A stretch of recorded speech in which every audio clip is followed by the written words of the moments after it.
I'm Dawn Burke, and today I'm the face of America.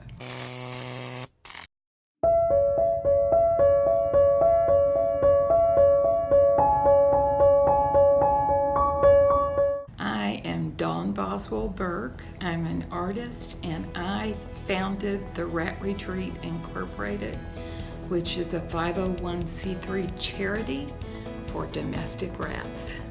I was mostly raised in the Southeast. I've got an accent from Alabama, South Carolina, North Carolina, Florida, Texas, and then I moved to West Virginia and then to the Northwest. I love rats because they are so sociable and sweet, and because they're so vulnerable.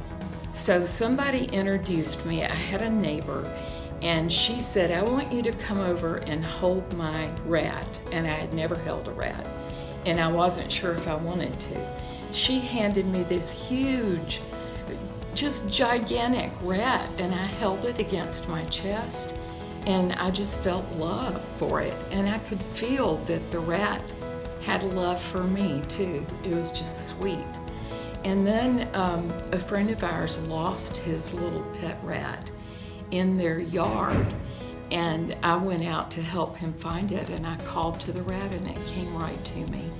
So I felt like I'm a rat person. I felt like rats loved me and I loved them. So then I used to rescue cats for a while, and I developed muscular dystrophy, and it was too hard for me to even lift a litter box to empty it. So I went looking for a different kind of animal. I went through the pet store and looked in at the rats, and I remembered that good experience I had with rats. So I looked in an aquarium full of rats, and there was a little black and white rat just jumping up, like trying to get to me out of all the others. So I took her home and named her Drusilla, and she died within a month. So I started studying rat health care. For a whole summer, I studied rat health care, and I understood that rats are not bred for health in our country. They're bred for snake food mostly.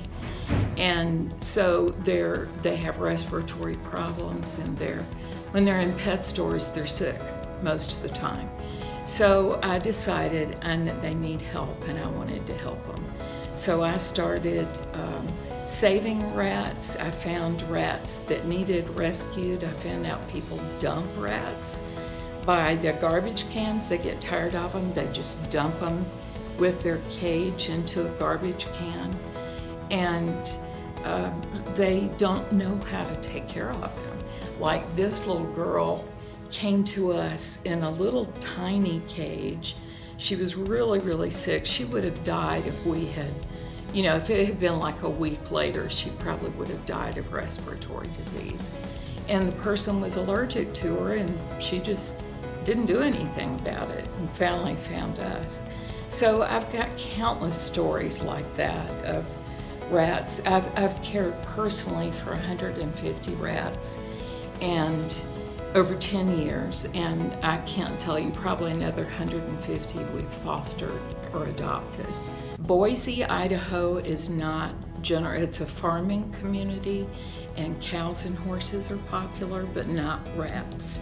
So for instance, we do a fundraising called Idaho Gives every year, and people get angry because we are raising money for rats.